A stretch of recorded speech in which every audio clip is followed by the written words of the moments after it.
Okay, let's go weiter. So Zokta Heilige Gemara. The water dried up. So the whole reason why they were matter passive rice is for the water in the bar. There is no more water in the bar. So Amr Lay, Rabbi answered, Klum nasas mechitza ela b'shel mayim. The whole reason why it's considered a mechitza, the whole reason why Chazal said that this is considered a mechitza is to allow people to drink the water, to allow behemoths to drink the water. We'll see soon what exactly it's for. Mayim einkan, mechitza einkan. Since there is no more mayim, there is no more mechitza. Rashi says, Kloimar klum hutra mechitza kazu el mishamayim. The whole reason why is because it was made. I mean, let's see the Friedeke. Yav Shumayim b'Shabbos Ma'al the Taltal ben Apasim. Mi'armina. What's the shaila? Do is a Shabbos hoil v'hutra hutra. Since at the beginning of Shabbos the heter was there because there was water in the bar. So now this area is considered a Rishus HaYachid for the all of Shabbos. Oidilma kivan the heter pasim ein elam Shemayim. Since the only reason why they were matir is to allow people to drink. And now there's nothing more for the heter to be there for. The usher, the hakol pasib roiskoi. It's not asking a question on what we were talking about before with chatzeres. It's an independent question of a standard case of pasib rois where the water dried up. So Rabbi answered, Mayim einkan mechitza einkan. You would no longer be able to carry there. Boy Ravin. Now Ravin asked the question. This was Rabbi Price's hector for the Eruvin in Toronto was because the water was there before. The water was there before. The water where at the lakefront? No, the Don River. Uh-huh. The water was there before what? There was a big water. There was a big river over there. Uh-huh. Yosy. So he saw. Okay. Well, it's not possible, Royce. So he held even if it dries up. It's still good because it's not the water that makes the mechitza. It's the tela maslakit. It's the slope towards the river. So he felt that was the whole. Avram Weisbrot was explaining it on Friday. Uh-huh. That he went through the whole thing with the Price's Erev, and that was the Chalukah Deis. What specifically was the machlekes? The whether Yofsha. Well, once it's Yofsha, if it's still. Uh-huh. If it's still considered. Since the riverbed dried, if it's still a riverbed. Yeah. Okay. So Zoktamar, my meinkan mechitza einkan. So boy Ravin had a question. Yav shumayim b'Shabbos, ubo b'Shabbos mao. What if the water dried out and then it rained and now there's water there again? So Amalei Abaye, let's break down the shaila. Yav shu b'Shabbos, the first part of the shaila where it just dried up. If it just dried up, loisi boiloch, that's not a question because I just discussed that with my Rabbi Rabbah. The boy minei demar. I asked Rabbah this very question. Upashli the oser. He told me my main kan mechitza enkan. Upashli the oser. So therefore, once I heard that from my Rebbe, bo nami loisi boiloch. So too, if the water comes back, I also shouldn't have a shaila. The havali mechitza hasuya b'Shabbos. It should be like a mechitza that was made on Shabbos because when the water came back, it creates the mechitza. And what's the status of a mechitza that's made on Shabbos? Utanya, kol mechitza asui b'Shabbos, bein b'shogeg, bein b'mezid, bein b'oinus, bein b'ratzon, shmo mechitza. So therefore, surely it's a good mechitza, and surely if the bar got filled up with water again, you're allowed to carry there. Frek the Gemara, alav itmar Allah. Did we not have someone comment on this brisa to give clarification? And Omar Rab Nachman commented on this brisa, and he said, "This that we're saying that a shema mechitza that's only l'gabayat deraisa, meaning if you threw something from a Rishus HaRabim into this area where the mechitza was made on Shabbos, midaraisa it's a Rishus HaYachid, and there's a chiyuv chatas, aval taltal. But to say that it's a Rishus HaYachid, even l'kula, that would allow someone to carry in that area, loy. That's we don't say over there that it's a mechitza. So how could you, Abaye, tell me that when the mechitza comes back on Shabbos, it's a good mechitza? It's a good mechitza to make a deraisa if someone throws some Rishus Rabbim into there. But to allow someone to carry in that pasei biroyes, if the mechitza propped up on Shabbos, avada, that shouldn't be allowed, according to Rab Nachman's clarification of the brisa. So tomorrow, ki idmar Rab Nachman amazed itmar. Rabbi Nachman only said that it's not a good Erev Lataltel, meaning midrabanan, it's still also to carry in that place. That's if someone b'mezid built a barrier on Shabbos. But this is not b'mezid, this is oinus. If it rained on Shabbos and the bore got filled, there's no Isser done, so there's no reason to make a knas, and therefore it would be mutter even a taltal. So basically, Abaye said that if you have a well in Pasi Berosh that dried up, once the well is dry, you're not allowed to carry in that Pasi Berosh, but if that well on Shabbos then gets filled up with water, then you are allowed to carry there. Omer Belezer, Hazorik Levain Pasi Berosh Chayiv. If someone throws something from a Rishus Harabim into the Pasi Berosh, which we know has the din of a Rishus HaYachid, Chayiv, you're Chayiv. So, Frek Gemara, what's your great Chiddush? Pshita, Ilav Mechitzahi, if Midaraisa, the Pasi Berosh, are not considered a proper Mechitza to make the area that they encompass into a Rishus HaYachid, Heichi Mishter Lamalis. How could Chazal have allowed, how could Rabbon have allowed us to make the Pasi Berosh to have people drink from? Clearly, that's a Rishus HaYachid. They wouldn't violate a Dairaisa, so it must be that Midaraisa, anyway, these Mechitzas are good Mechitzas, and they're just relaxing at the Rabbon and the Ke'isr, that there maybe these aren't walls, but Midaraisa, they're for sure walls. So if Midaraisa, they're for sure walls, of course, if you threw something from a Rishus Harabim into these walls, of course it's going to be a Chiv Chatas. Dr. Maloi Tzricha, the Avad Ke'en Pasi Berois. Rishus Harabim. So he didn't really have Pasi Berois. There wasn't really a well there, but someone on their own set up in the Rishus Harabim these 4 L-shaped walls, and then V'zork L'soicha Chayiv. That's not either a Chiddush. Hanami Pshita. Again, the same time that we said before. Ilav de Ba'alma Mechitzahi. If it's not considered a Mechitza Midaraisa, Gabe Bor Hechemishter Lataltali. How could Chazal have allowed you to carry there? It must be a Midaraisa, it's a wall. So it goes back to the same question. What's the Chiddush that you may not throw from a Rishus Harabim into this area? Why not? What's the Chiddush? It's Pashut that you cannot, because you're throwing from a Rishus Harabim into an area that Midaraisa is a Rishus HaYachid. So Maloi Tzricha, the Chiddush here is Afal Gav de Kaboki Barabim. We have a Pasi Berois that multitudes of people walk right through it. Umay Kamash Malom. And the Chiddush is that Asu Rabim Mavatle Mechitzta, that even though there's many people walking through this space, it will not disrupt the Mechitza, and it remains a Rishus HaYachid. Now, the problem here is we learned that a Rishus Harabim, in order for something to be considered a Rishus Harabim, it has to be 16 amos wide. Pasi Berois, at most, is only going to be 13 and a third amos wide, according to Rabbi Yehuda, and according to Rabbi Meir, it will be 10 amos wide. So how could it possibly ever be classified as Rishus Harabim, even if it's Baki Barabim? So Tosfos, there's different Rishonim who have opinions on this, but Tosfos has a shita that Rishus Harabim doesn't mean that its entire length, it has to be 16 amos wide. If most of its length, it's 16 amos wide, even though there's some areas where there's a bottleneck, it's still considered a Rishus Harabim Daraisa. And therefore, the Chiddush of Rabbi Eliezer is, even though Baki Barabim, Rabbim are walking through it, and it's adjacent to a Rishus Harabim on all sides, nevertheless, the Mechitzas stand Midaraisa, and this area remains a Rishus HaYachid Midaraisa, and if you throw something from a Rishus Harabim into this area, you're going to be Chayav Chatas. For Gemara, okay, very nice Chiddush. The problem is Rabbi Eliezer already shared this Chiddush with us. He has already shared with us this Chiddush that even though it's Baki Barabim, the Mechitzas still stand. Let's say you had a Pasi Berois and it was a middle of Rishus Harabim. People should not walk through the Pasi Berois, they should walk around because they might mess it up.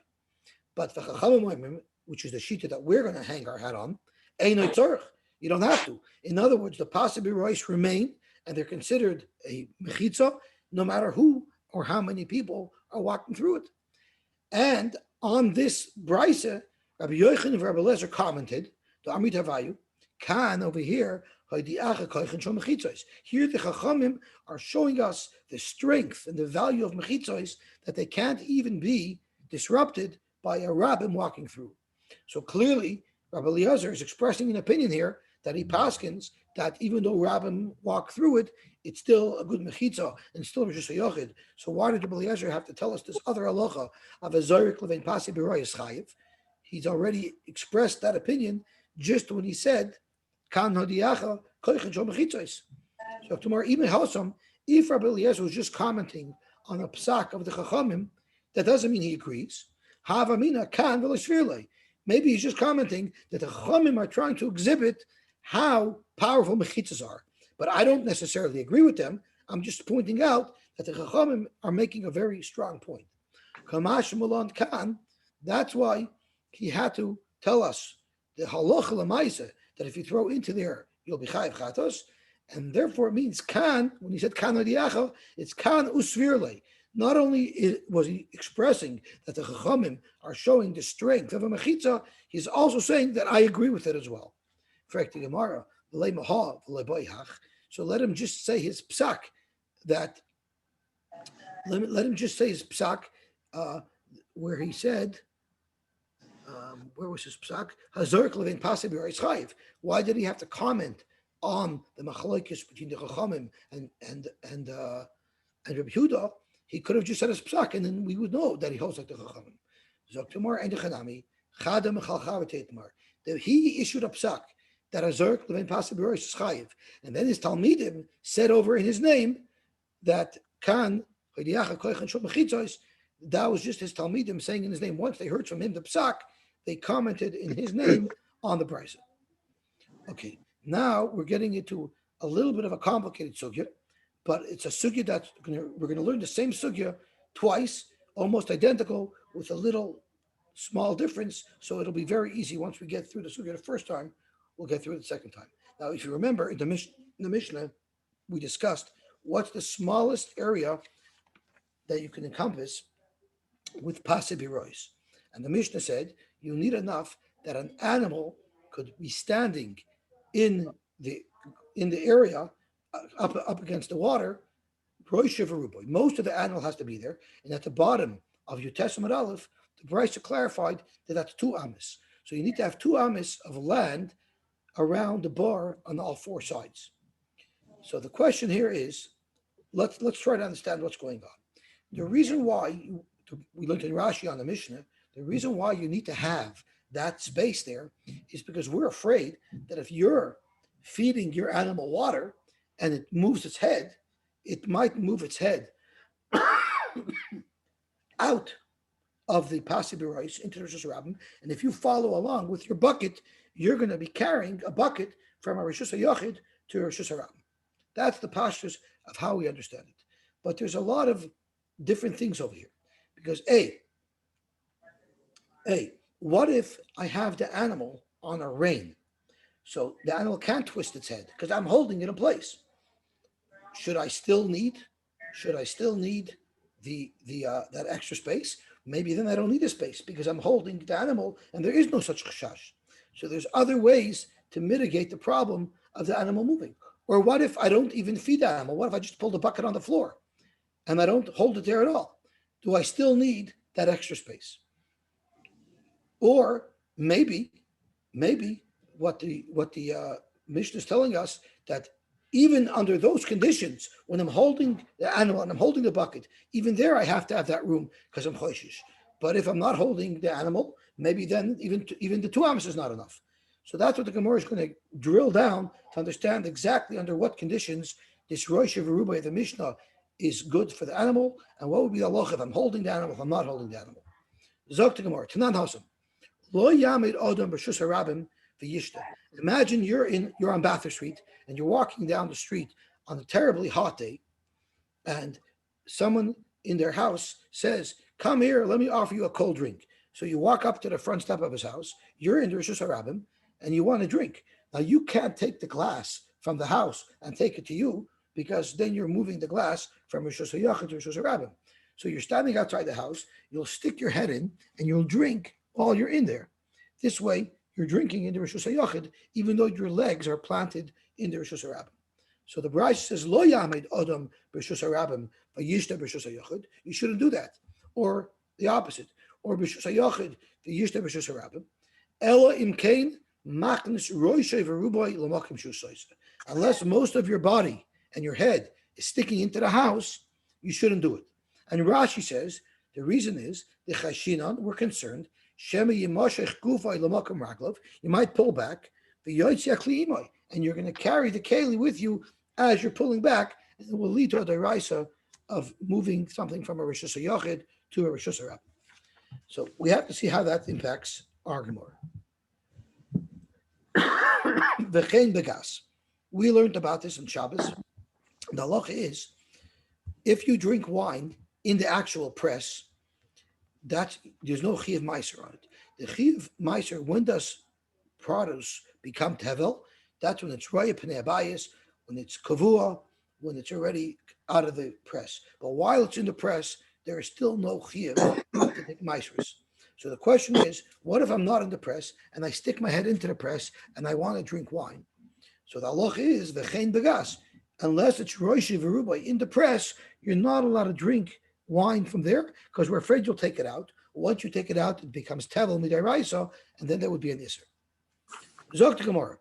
Gabay Adam ha'amar the boy roishi v'rubai. We just discussed that whenever you're drinking across borders, for a human, you have to have roishi v'rubai in the same domain as you're drinking from, so that we don't have to be concerned that you might be maver mishus l'shus. What it would be the halacha by a cow that's in one rishus, that its head is stuck in to a second rishus? Does the para require rosh v'ruba? So you can imagine how the answer to the shaila would be impacted by our Mishnah, because our Mishnah says specifically you need rosh v'ruba, but we need to know exactly under what conditions our Mishnah said that you need rosh v'ruba. So here the question is, do you need by a par mi ba'in la rosh v'ruba elai? So now the Gemara clarifies. Kol hecha de kanakit mana v'loi nakit la. If you're holding the bucket of water, but you're not actually holding the animal's head, the reins of the animal, so you're controlling the bucket, but you're not controlling the animal, loiti boilach. That's not a shaila. The boy rosh v'ruba milakav. Both the animal has to be mostly inside, because since you can't control his head might move out of the rishus. However, if the rosh v'ruba of the animal, if most of the animal is in the Rishus HaYachid, then we're not worried that it's going to move his head so far out into the Rishus HaRabim, because it's the body, the whole animal is mostly in the Rishus HaYachid, and therefore you'd be allowed to serve this animal water out of a bucket. You could hold the bucket even though you cannot control the movement of the animal. But where I am concerned is if I'm holding the animal and I control the animal's head and I control the bucket, so then I'm not going to, by mistake, take it out because I'm controlling the animal. I won't let the animal's head move. My what's the halacha? We could bring a raya from our Mishnah, because by our Mishnah it says, so first we have to know, this Mishnah that says that you need rosh v'rubim b'fnim, is it speaking where you're holding on to the head or not? So the Gemara wants to suggest here that since it says uvache por rosh b'fnim, my love, the noket law, the noket mona. The Gemara wants to assume that our Mishnah's case that says you need rosh v'rubai is when you're controlling the head and you're controlling the bucket, and even then you need rosh v'rubai. Even then you need rosh v'rubai. But if you weren't controlling the head, then even rosh v'rubai wouldn't be enough. So that's the raya that the Gemara wants to bring from our Mishnah, because we're assuming in our Mishnah you're controlling the head of the animal, and even though you're controlling the head of the animal, we still require that most of the animal should be in the Rishus HaYachid. So who said? Maybe our Mishnah is speaking the noket mana v'loy noket la. Maybe you only need the only reason why our Mishnah says you need rosh v'rubai is because you're not controlling the head of the animal. Therefore, you need the animal to be mostly in the Rishus HaYachid. Fact, Gemara, you cannot say that, because v'chinakat mana v'loy noket la mishari. You cannot say that the Mishnah is speaking in the case where you're not controlling the head, Because I'm going to show you that when you don't control the head, you're never allowed to feed an animal. You're never, ever allowed to feed an animal on Shabbos unless you're controlling the head of the animal. And I'll prove it to you from the following brisa. Otanya, lo yimali odom mayim v'yitim b'Shabbos lefnei behemtoi. A person is not allowed to fill up a bucket with water and hold the bucket and allow the behemoth to drink from that bucket. Avo memalahu v'shoifach. He's allowed to fill up a trough of water that's stationary. So I'm not actually holding it. The water is in a trough that's independent of me. And the animal will drink by itself. So once I've proven that you're never allowed to feed an animal when you're not controlling its head, because we'll say over here it's speaking where you weren't controlling its head, so then you can no longer say that the Mishnah that requires Rosh Rubai is where you didn't control his head, because then you wouldn't be able to feed the animal at all. So the Mishnah must be speaking where you're controlling his head, and even though you're controlling the head of the animal, you still have to require Rosh Rubai inside Rosh Hashanah. Zok Gemara, your raya is null and void. There's no such thing that you're not allowed to feed an animal if you're holding on to the food. Avada, you're allowed to feed the animal if you're holding on to the food. And that price you quoted, you're not learning the right pshat in the price. And I'll tell you pshat in the price. Ha'itmar Allah Amar Abaye. We're going to learn this on Amud Beis, or maybe on Chaf Aleph Amud Aleph. Abaye explained pshat in this price that this price is not talking about what you think. That questions, can you feed your animal while you're holding the bucket? Avada, you're allowed to feed your animal when you're holding the bucket. And therefore, our Mishnah might be speaking in a case where you're not controlling the animal's head. But maybe when you're controlling the animal's head, you don't need Rosh Rubai. So what's the price there talking about when it says that you're not allowed to feed your animal? It's a whole different case. You had a trough, and the trough was in Rosh Hashanah, and it was 4 tefachim wide, meaning you had a trough that was in Rosh Hashanah that actually had the status of Rosh Hashanah, because it's 10 tefachim high and it's 4 tefachim wide. That's a Rosh Hashanah. So you have this box in the middle of Rosh Hashanah, but it's technically a Rosh Hashanah. Now, the story is as follows. You have a house and there's a barn. You have a barn, which is a Rosh Hashanah, and your behemoth is in the barn, which is a Rosh Hashanah. And there's a window in the barn that the animal could stick its head out of the barn. And when the animal sticks its head out of the barn, it's right there in the trough. So you put the trough right up against the wall of a barn. There's a window in the barn. So the animal could stick its head out of the window in the barn and eat from that trough. That trough also has the status of Rosh Hashanah because it was 10 tefachim high and it was 4 tefachim wide. And that trough extends into Pasim. So let's have a look at the ArtScrolls picture. He has a very nice picture of it, which is right over here. So here's your barn. The animal sticks its head out of the barn and into this trough of the and the trough also extends into the Bein Pasim. So this man here is trying to feed his animal. Now, the case that we're discussing is not this case, because the case that we're discussing is the person is not standing here. He's not standing here. Imagine the person was standing over here. Right over here is considered Rosh Hashanah. The person was standing right over here, and what he was doing is he was reaching over here, filling up a bucket, and then moving it into here and dumping it there.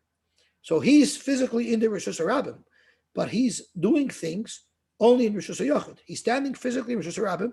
He's lifting up water from this Rosh Hashanah of Bein Pasim, and he's dumping that water into another Rosh Hashanah, which is also Rosh Hashanah, but he's standing outside. Now, he doesn't want to just dump it. He actually wants to take a bucket from here and move it right over to the animal so the animal can drink straight from the bucket. So what should be the problem? Even though he's standing Rosh Hashanah, it doesn't matter. He's only causing movement of a keli from this Rosh Hashanah to the next Rosh Hashanah. And that's what our case is. So let's see how the chips fall. So Zog to Gemara. Rabbi says the case is that I'm standing in Rosh Hashanah. It's hacha ba'avos amid Rosh Hashanah. The trough is in Rosh Hashanah. Gavoy yutfachim v'rechav dal. For Rosh Hashanah nichlas levein pasim, and one end of it is Bein Pasim. And I'm standing in the Rosh Hashanah. I'm going to take a bucket and I'm going to move it over into the avos to feed the animal. I'm not allowed to do that. Why not? I'm only moving it from Rosh Hashanah to Rosh Hashanah. I'll tell you why I can't do it. Sagt the Gemara. Gezerah dil mechazile le'eves the mekalkel. So imagine, I have my bucket. I picked it up from the Rosh Hashanah. I'm moving it over into the other Rosh Hashanah, into Avos. I'm standing in the Rosh Hashanah alongside this trough. And as I'm holding this bucket, I notice there's a crack in the Avos. There's a crack in the trough. So what am I going to do? I'm going to put the bucket down in the Rosh Hashanah. I'm not going to feed the animal. I saw something that distracted me. I saw damage to the trough. So I'm going to put this bucket down on the floor into a Rosh Hashanah. And then I'm going to fix the trough. And what did it cause? Meaning now I put the bucket right down where I'm standing in the Rosh Hashanah. They come mapik Rosh Hashanah. So the fear is, if I'm standing in Rosh Hashanah and I'm taking a bucket from this Rosh Hashanah and passing it to the next Rosh Hashanah, the problem is I might not pass it to the next Rosh Hashanah. I might actually put it down near me in Rosh Hashanah, and that's already a malacha deraisa. And that's what this price is talking about. So it's not talking at all about our shaila. It's a completely different shaila that has nothing to do with Rosh Hashanah. It's a separate issue. So let's read the brisa the way Abaye translates it. You shouldn't take if you're standing in Rosh Hashanah, you shouldn't fill up a bucket with water from the possibly rois and put it in front of your animal in the trough, because if you take that bucket and hold it, you might put it down near you.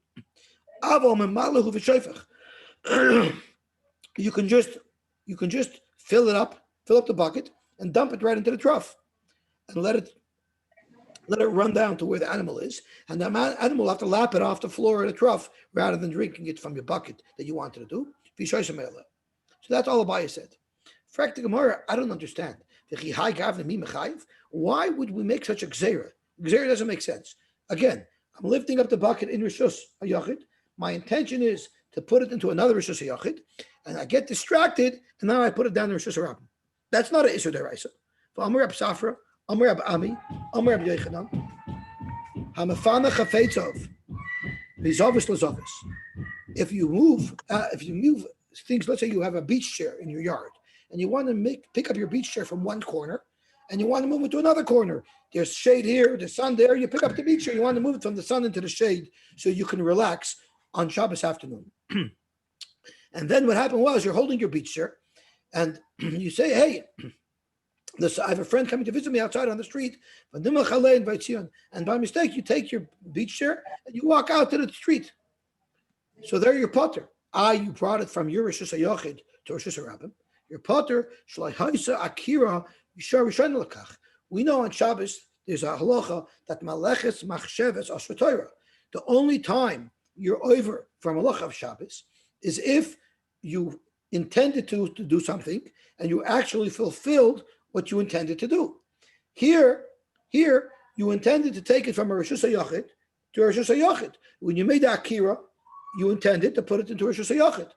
The fact that you put it into Rosh Hashanah later takes away from the Maleches Machshavas. So anyway, there would no be deraisa. There would be no deraisa involved. So if there's no deraisa involved, why in the world would we make a gzera derabanan to not even allow you to take water and feed your animal with it because you might do something else that's not us or anyway with deraisa? You don't do that. You only make a gzera if it could come to a deraisa. So that cannot be the problem why we don't allow him to do it. Rather, I'll tell you what the problem is. Let's think what happens. He put this bucket down in the Rosh Hashanah.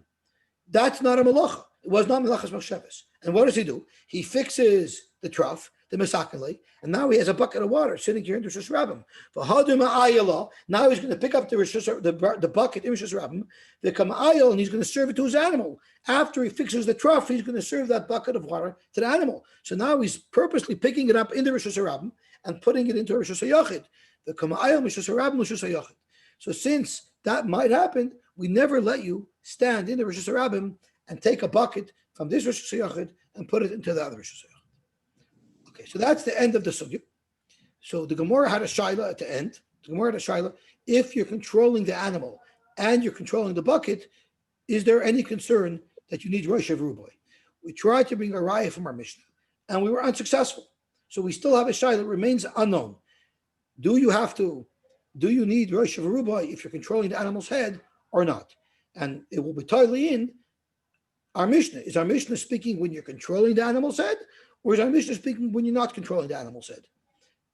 So it could be only when you don't control the animal's head, that's when you need Rosh Rubai, or maybe even if you control the animal's head, you also need Rosh Rubai, but we don't have a resolution at this point to the Shaila. Ikad Amri, now we're going to ask the Shaila from a different perspective, bring exactly the same rayas, chazer over the same Gemara, and come to a different conclusion. Ikad Amri, by a person, we said, if it's Rosh Rubai, then he could drink. The Gabe Para, by a para would it be enough if it's Rosh Rubai? Maybe by a para, even if it's Rosh Rubai in the Rosh Hashanah, maybe still that would be a problem. So we're asking the Shaila from a different perspective to be more machmer. Not by a para, do you need Rosh Rubai? Maybe by a para, Rosh Rubai wouldn't even be good enough. If you're controlling the pail and you're controlling the head of the animal, for sure, Rosh Ruba would be enough, because in our Mishnah might be speaking when you're not controlling the head. Our Mishnah may be speaking when you are controlling the head. But for sure, the Mishnah says that Rosh Ruba is enough. So for sure, if you're controlling the head, we know that Rosh Ruba will be enough. Our question is the noket mana v'loy noket la. You're controlling the bucket, but you're not controlling the head. Now the question is, maybe Rosh Ruba won't be enough, because the animal might turn all the way. Even though it's Rosh Rubai in Rosh Hashanah, the animal might turn all the way away into Rosh Hashanah and cause you to carry the bucket from Rosh Hashanah into Rosh Hashanah. What's halacha? Amar leit nitua. We also have a Mishnah, our Mishnah. Uvavad shetehei para Rosh Ruba mibifnim. V'shois, my love. Let's analyze what's the case of our Mishnah. The noket mana, v'loy noket law. Where does the Mishnah require Rosh Rubai? That's because I'm not controlling the head. But if I was controlling the head, maybe I wouldn't need it. The noket mana v'noket law. The Mishnah is speaking when you're controlling both, and when you're controlling both, then avada you still need Rosh Rubai. And it's actually mistaber to say that our Mishnah is speaking in a case where you're actually controlling the head. The noket mana v'loy noket law. If our Mishnah is speaking where you're not controlling the head of the animal, Mishari, is it mutter any time to feed an animal when you're not controlling the head? You're never allowed to feed an animal unless you're controlling its head. Again, this is the same Havamina we had a couple of minutes ago. In fact, the more you don't have a right from there, because and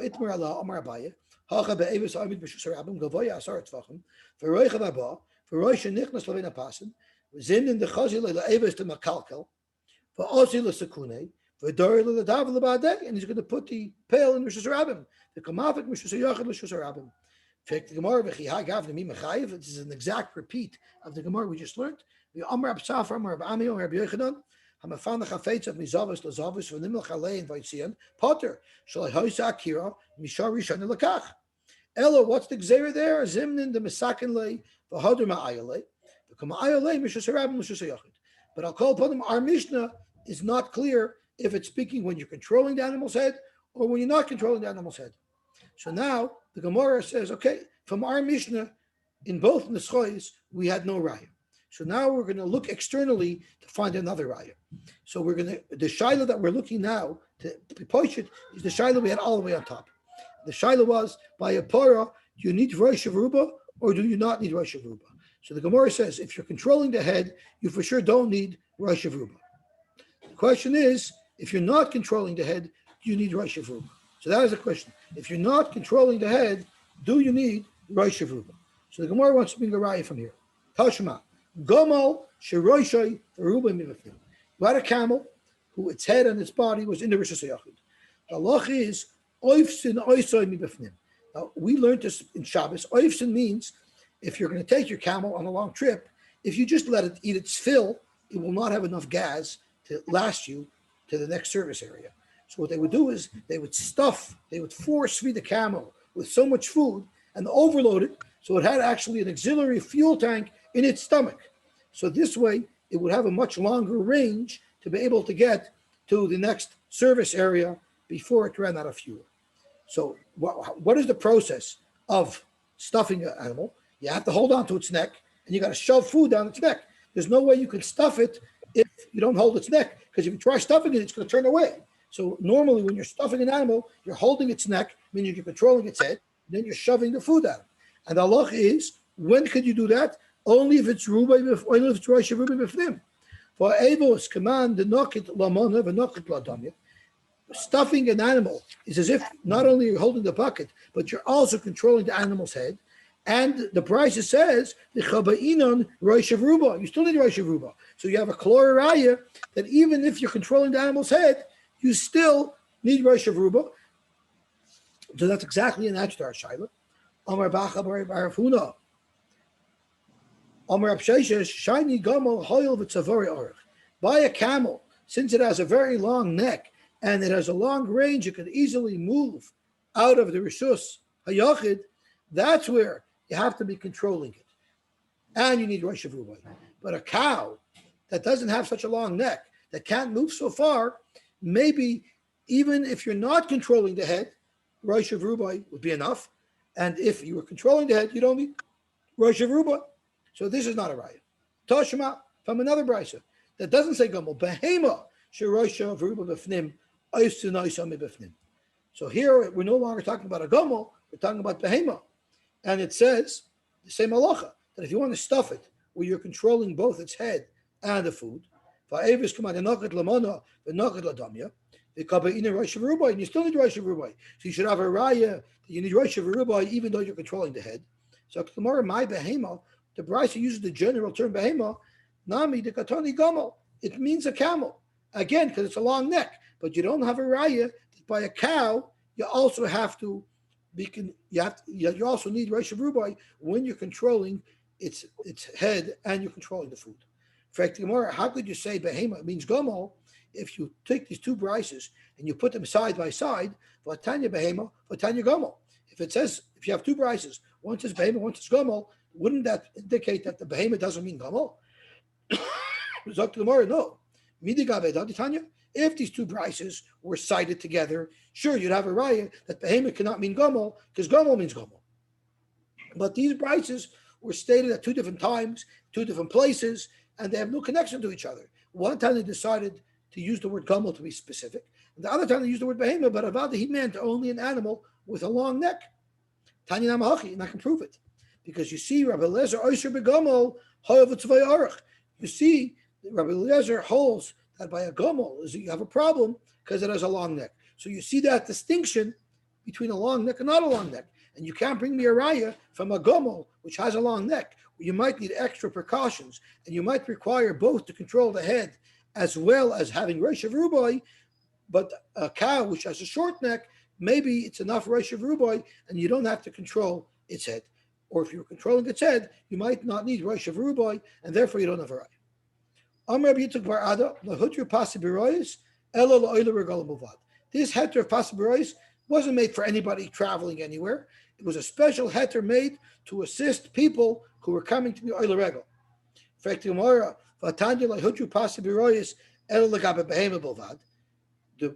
Brisa says that the pasibirois were only to help animals drink, not to help humans drink. So what's the problem? My behemoths oil regel. Behemoths are regolim.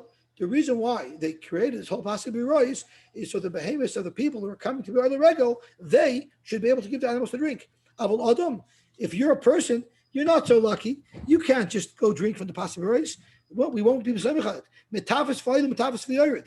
He actually has to climb into the bar and stretch out his arms and legs against the side of the bar and slowly lower himself into the bar upside down to take a drink and then climb back out.